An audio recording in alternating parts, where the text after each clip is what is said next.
for it. We're going to go ahead and start with our teaching tonight and our stream. This is our 24toDouble. It's our first teaching. It's really called, What is the Team Leader? Some of you have been specifically invited tonight because you scored in the team leader role.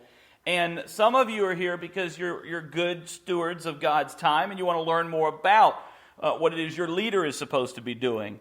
I've given you a couple of things here in your paperwork, just some scriptural references that I'm going to read with you real quick. 1 Corinthians 12:28 says, And in the church God's appointed first of all apostles, second prophets, third teachers, then workers of miracles, also those having gifts of healing, those able to help others, those with gifts of administration, and those speaking in different kinds of tongues. Romans 12:6-8 says, We have different gifts according to the grace given us. If a man's gift is prophesying, let him use it in proportion to his faith. If it is serving, let him serve. If it is teaching, let him teach. If it is encouraging, let him encourage. If it is contributing to the needs of others, let him give generously. If it is leadership, let him govern diligently. If it is showing mercy, let him do it cheerfully. So the idea here is that we have been given these offices or these positions. Now I'm going to read you the definition here, and the definition is the special supernatural functional gift that God gives to certain members of the bodies of Christ to plan, and if you're taking notes, these are your blanks, to plan, to organize, and direct the activities to implement His will. So in other words, the leader's role is to do those things, is to plan, is to organize, and is to direct the activities to implement not the will of the leader, but the will of God. Now you may have a hard time seeing that, and I know because I have a hard time seeing it back there. But if you need me to repeat one to you, just throw your hand up or shout out to me, and I will make sure that you get this. The next thing we're going to talk about, though, is the characteristics. What is a leader? What is the administrator? Well, the characteristics of the administration or the administrator is in a handful there are a handful of characteristics. The leader of your team, you have to be, Sarah, you're a leader of a team. You're a leader of the outreach team. You have to have the ability to see overall the picture and to clarify long-range goals. So it's important that the leaders of your teams, and these may be the main teams, this may be the leadership team as a whole, this may be the sub-teams, and you're going to understand this as we go through this, so if you're not getting all of it, don't worry about it. But as the leader of the team, the person here needs to be able to see the overall picture. In other words, our outreach team met today, and as we continue to work on preparing for our first outreach event that's going to be led by our outreach team, which is going to be our Back to School Bash in August, I've already begun discussing a little bit, and I have not done it enough yet, but the giving you the vision of this, the purpose of this, so that Sarah can then see it and she can cast it to her outreach team, leadership team, who will then work together to cast this vision to the sub-teams on the outreach. So you've got to be able to see the overall picture. If you don't see the overall picture, how are you going to tell everybody what colors to use when they begin to paint? You understand the analogy? You also have to have the motivation to organize that which for which you're responsible. If your team leader, folks, if you're on a team and your team leader is not motivated, then you need to talk to your team leader, because your team leader has got to be motivated to organize these things. That's the planning and the preparation, and that's where they're gifted. So they've got to be motivated to organize what they're responsible for. Sometimes, Mark, we get in the problem where we want to organize what other people are responsible for. And we don't need to organize what other people are responsible for. We need to organize what our team is responsible for. That's called staying in your lane. And it's important that we stay in our lanes. And sometimes we have to get over in another person's lane, but when we do, it's important that we flip our turn signal on and carefully merge instead of just cutting the wheel into the other team, right? Desire to complete tasks as quickly as possible. We need to make sure that we have an awareness of resources available to complete the task. We have a lot of available resources to us through the local church. We have some through the association. We have some like the evangelism trailers. We have some that are available to us through the cooperative program and our mission dollars that go into the Georgia Baptist Mission Board. We have some that are available through the International Mission Board and the Southern Baptist Convention. And so there's opportunities here for us to use these resources. But as leaders, your team leaders need to know what those resources are. How are we going to get that big picture? If the job is to paint the picture, how are we going to paint the picture if we don't have a paintbrush? If we don't have any paint colors? What are we going to use? So you've got to know the resources. You've got to know the ability to know what you can and cannot delegate. That's hard to do, leaders. That's hard to do sometimes. Sometimes you're afraid that if you don't do it yourself, it won't get done right. I know I felt that way before, and then I've done it wrong. So I was wrong on that account. You've got to be willing to delegate that which will be delegated and do that which needs to be done. The characteristics of a leader, they have the tendency to stand on the sidelines until given the authority to take over.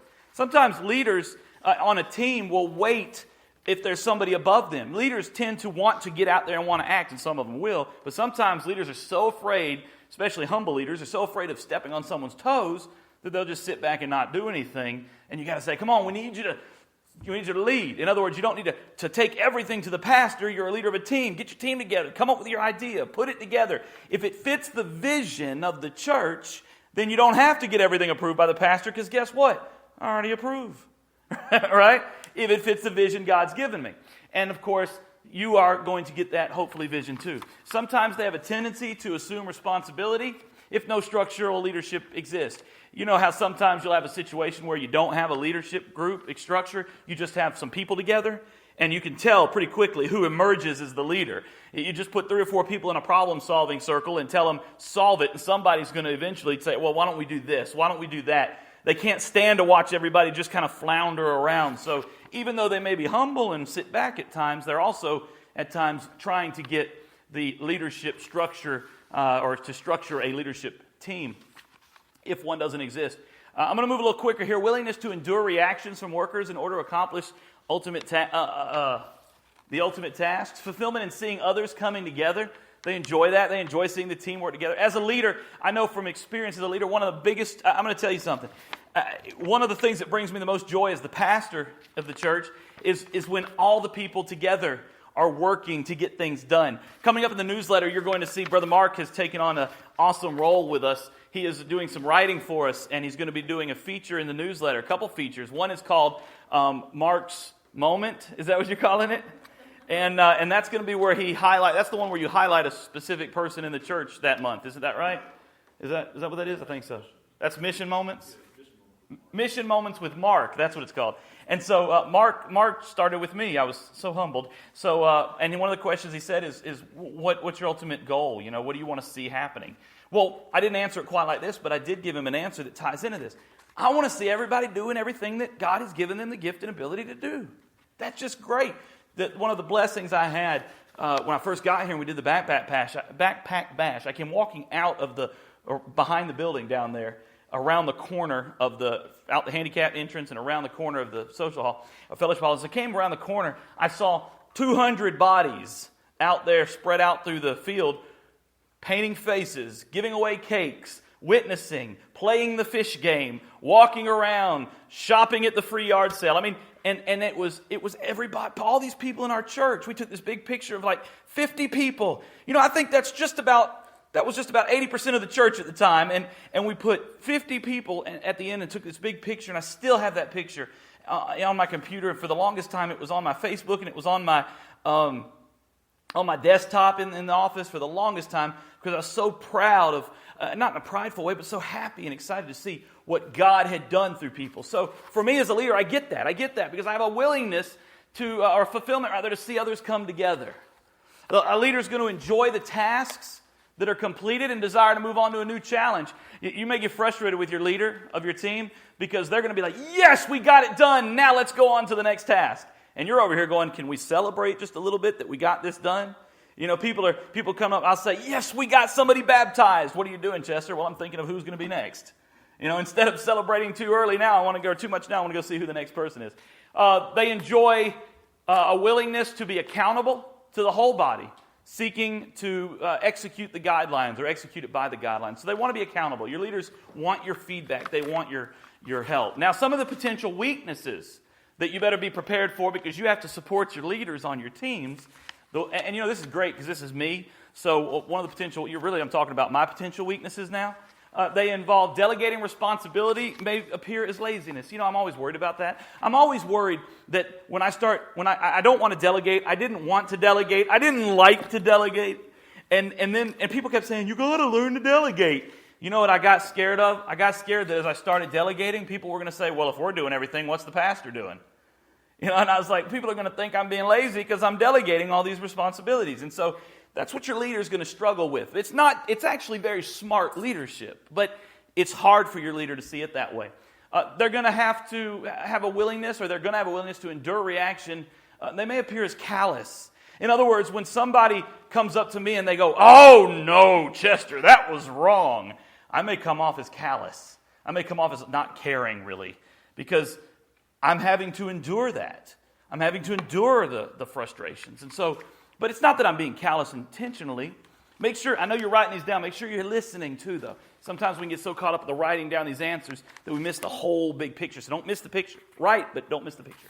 Neglect in explaining why tasks must be done may prompt workers to think they're being misused. How many times have and I know, some of you council members know this, I've come in and I have neglected to explain the what or the why behind the what. I've got out there and said, here's what, let's do it, let's go. And you're like, well, wait a minute. Why are we doing this? How are we doing this? What am I supposed to do in this? Well, here's the thing. Your leader's going to have this vision. Your leader's going to have this vision of where we're going. And they're going to see the picture pretty clearly. Remember the big picture we were talking about at the beginning? They're going to see the big picture. And they're going to forget that they've got to tell you what that picture is and where we're going, because they're going to assume you already know. Sarah, be careful. Mark, be careful. These are roles that what happens with us as leaders is we get it and we get excited and we try to drag the rest of the team on, and sometimes the team doesn't know where we're going. And then we get frustrated. Come on now, you know the goal. And they're like, I could ask about 5 questions in here right now. I did it a few weeks ago. And questions that I thought everybody should know. And I find out that not everybody knows them. Most people don't know the answers. And they're all vision statements. They're all vision-based questions. And so it told me not that the people aren't listening, but that I'm not clarifying enough. I need to keep clarifying and continue to clarify. So that's important that we do that. Viewing people as resources may make it appear that projects are more important than people. Man, I get that. I feel like I get that a lot. I feel like I'm scared people are going to think Chester's more interested in X, Y, and Z than he is in me as a person. And so I try to make sure I value people and they know I value them. But it's hard sometimes because I have the mentality as an administrator to let's get in here, get the job done, quit your whining, and let's move forward. Anybody like that? Everybody like that? Quit your whining, your belly aching, let's go forward. Well, people are people. I'm one of the most sensitive people I know. And so even though I'm like that, at the same time, I don't want you to be like that to me. So I have to learn as a leader that we have to take time to appreciate people, even though we can't take 20 minutes of a 40-minute meeting to appreciate people. We've got to appreciate them at some other time. We've got work to be done. Another weakness of the leaders, they're going to desire to complete tasks swiftly, and that may appear to be insensitive to the schedules, weariness, or priorities of the workers. I know that when I want to get through this 24-double fast, which I go through these stages where I want to have all these trainings at one time, and I want you to just give up your Saturday and your Sunday and your Monday and your Tuesday and sit here and let's just do it all because, hey, in 4 or 5 days we'll be done. We won't have to do it anymore. Hallelujah, right? That'd be great. Instead of spreading it over 12 months, let's do it in 4 days. But the reality is most of us don't want to put 4 days or whatever into that. Unless we're the leader. And the leader is so passionate and so excited that they want to see all this come to fruition right away. It's kind of like building the church. It's kind of like growing the church at Smith Street. I want to see it come together so quickly because I have the vision for where God's going to take it if we're obedient to God. So I'm like, come on, what are you waiting on? Let's run. And you're like, well, I don't even know why we're running. You haven't told us why we're running. We're tired. We worked all day. We got babies. We got grandchildren. We got, bones that are hurting. We got to go take a nap. We got to rest. And I'm like, come on, y'all. Let's run with it. Heather told me one day, I was talking to her and I was frustrated. I know I'm talking really fast and I'm sorry, but I'm trying to get this whole thing in. But it's Heather and I were talking one day and I said something, I said something about the church, about people just not caring as much as I do. Yeah, I was having a pity party, just let me have that. And I said, people just don't care as much as I do. And she said, honey, people aren't there every day. And I said, what? And she said, people aren't there every day. People see this stuff you're talking about once, maybe twice a week. You see it every day. And I was like, oh, she's smarter than I thought. You know, she's wise. Because I'm in it every day. Earl, it's not that I don't care about your jewelry business, but I'm not there every day. It's not that I don't care about jewel crafting or gemology, but I'm not there every day. If I had that time to come and learn, I'd be interested in it. But that's not where God's called me to be, so I can't. It's the same with the church. God may have called you to serve in the church, but God hadn't called you to be the pastor. So you're not going to have the same excitement and passion and joy. Well, God may have called, or not long term with all of it, diving into it like I did.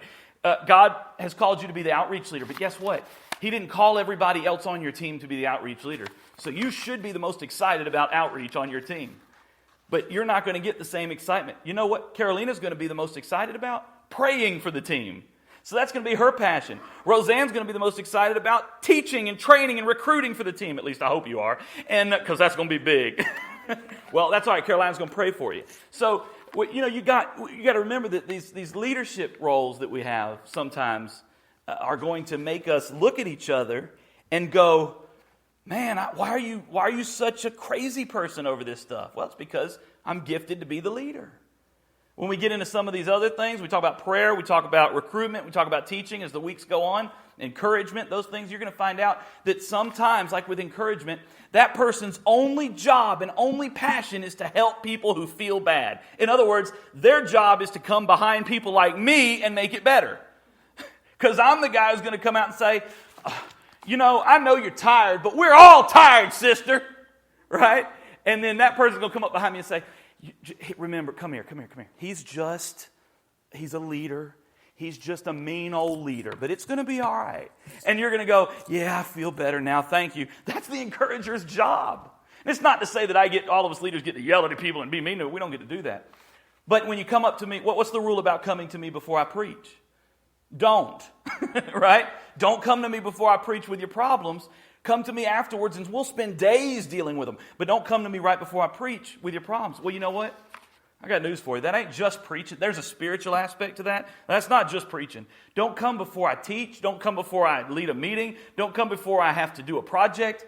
Because as a leader whose mind is concrete, my mind is focused on getting that job done. And I'm not in the mode, not mood, but mode to be very caring at that moment. And by God's grace, I think I've gotten good at adjusting sometimes, but I can promise you, I'm not the one that's going to adjust like the person who's got the gift of encouragement. So you're going to see how those interact together. In fact, the gift of encouragement is good for the leader because that person, the encourager, can sometimes encourage the leader when the leader is feeling frustrated and down. And so recognize the reason it's important for you to invite other people to these meetings is not just because Kathy emailed me today and said, is this for Mark or is this for Earl or you or what? And my answer was, it's Mark. Mark scored in the administration part of that assessment, but you'll benefit from it. So thank y'all for coming because you'll benefit from hearing this because you're going to have a leader on your team. All right, so the principal function of the administrator is simply to provide leadership. And I like this. A good administrator is a good manager, and a good manager knows where you are today, where you'd like to be in the future, and where to make adjustments along the way. So basically, that's, we played follow the leader as a child. Well, that's what we're doing. We're following the leader of our team. We're working as a team. They're not the boss of the team. They're the leader, administrator of the team, okay? The next one, a good administrator is going to oversee all other positions on the team. They're going to perform other team members' duties if needed. Leaders, it's your job to know everybody's job. Because guess what? If your teacher's not there to train, if your trainer's not there to train the new recruits, guess who's training them? The leader. That's right. That's why, I mean this with all joking aside, but I think that maybe that's why, and with all humility, but maybe that's why God's gifted me to be able to step in like I had to do Sunday and do music. Because David's voice was about gone, and we didn't have anybody else to step up and do the music, but thank God I was able to step in and do the music. Now, this is not to say, look at Chester. That's not what I'm saying. What I'm saying is God gifted me as the leader of the church to be multifaceted in some other areas that I may not excel in, but that I can jump into if I need to. And that's the leadership role, is to jump into those things, perform other duties if necessary. Keep all confidentiality. That ought not have to be said, but I'm going to say it. Be a leader that the group trusts. That goes along with that. Leaders, You have to be trustworthy or your group's not going to follow you. Help your team engage in spiritual warfare, praying, encouraging. You're going to get a lot of that from the encourager. You're going to get a lot of that from the prayer warrior in that group. But leaders need to be praying for their team members, just like pastors pray for the church. Your next one is going to be, we can skip that one. That's fine.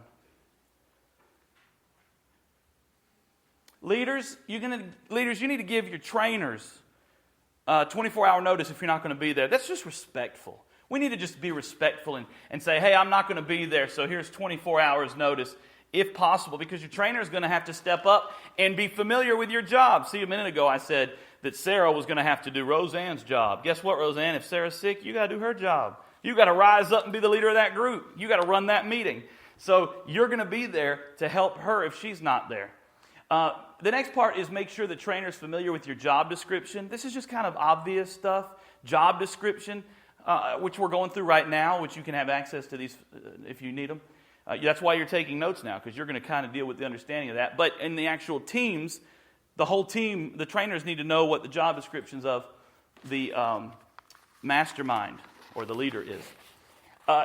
And of course, teams need to have a fill-in for the trainer in case they can't make it. So however your team works, if the trainer can't make it and the leader can't make it, y'all got to have somebody. Have somebody. We always do that. We need to make sure we do that. So the question here for the last part of this with the conclusion is simply, what will you do? It says the mastermind is an inspirational leader and motivational team builder. You see a great team, if you see a great team, you can bet there's a mastermind behind it.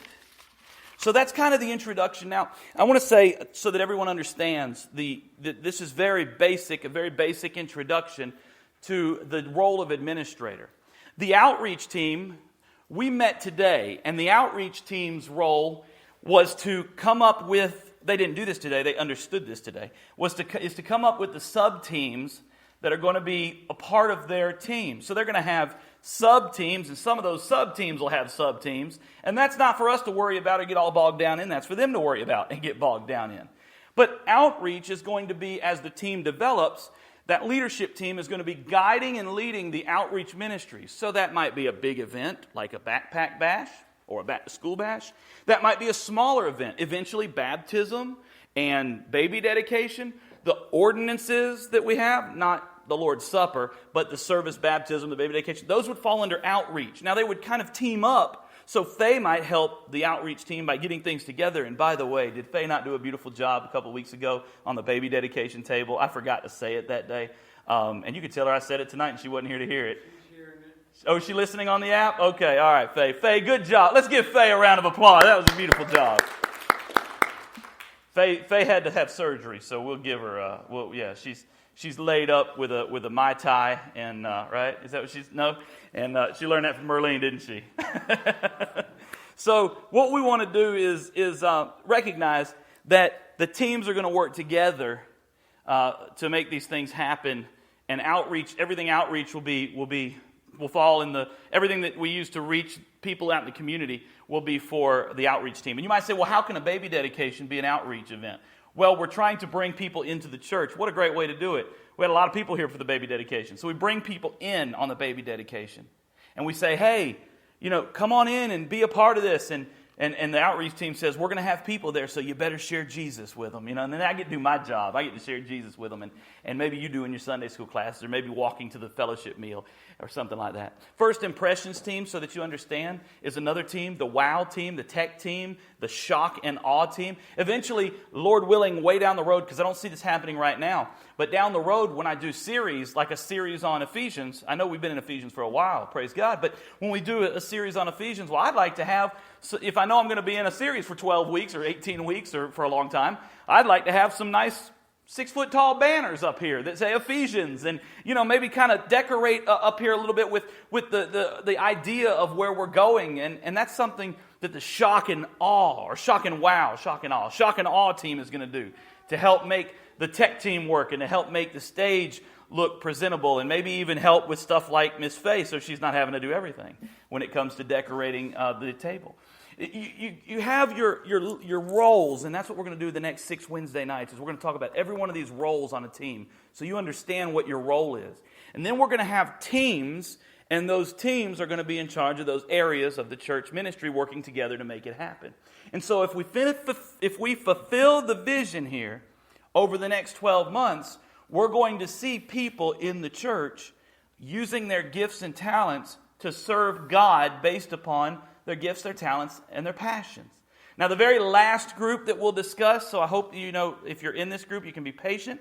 The very last group that not the group we'll discuss, the very last group we will put together will be our small groups group. And I think Marjorie is a leader. You got the leadership in administration in that small group area. You scored well in that. And Mark, that's where you scored well in. And I'll guarantee you David would just be excited to know that he's got people out there that could lead small groups and get things going and have some more small group times outside of the church in homes and stuff like that. So that's kind of where we are with the leadership, the mastermind of the group. If you're a mastermind, raise your hand. If you were invited, if you got an email saying you were a mastermind, I know Marjorie got one, Mark got one, and Sarah got one, right? Now, we have some vacancies, and then we also have some folks that didn't come tonight. So, Lord willing, as we move forward, we'll be able to get in and put these teams together and see them work out. Any questions before we close about the mastermind role or about anything I've said tonight? Because I've talked fast. Anything? Nothing? Is it time? Boy, it is. All right. Well, I'm going to pray and then we'll get out of here. What are you going to do if you haven't already done it? You're going to contact your person, right? Right. And you're going to tell them, hey, take it seriously. Stay on them. Try to get them here next Wednesday night. It'd be such a blessing if you can bring your person. And Miss Elaine, you bring somebody. You all right? I brought you, so you bring somebody. And y'all try to bring somebody next week because we're going to be talking, I think it's the encourager is the one we're going to do next week. So that'll be interesting to see just what that role is all about. Let's pray. Father, thank you for this time together. Thank you for the vision. Thank you for the opportunity. And thank you for my brothers and sisters joining us here in person and online. For those who are following the vision and wanting to be a part of what you're doing, I just pray for clarity, for passion, for a desire, a renewed vision in their hearts, a fresh wind, a fresh fire, Father, to fall upon us. We love you and we thank you in Jesus' name. Amen.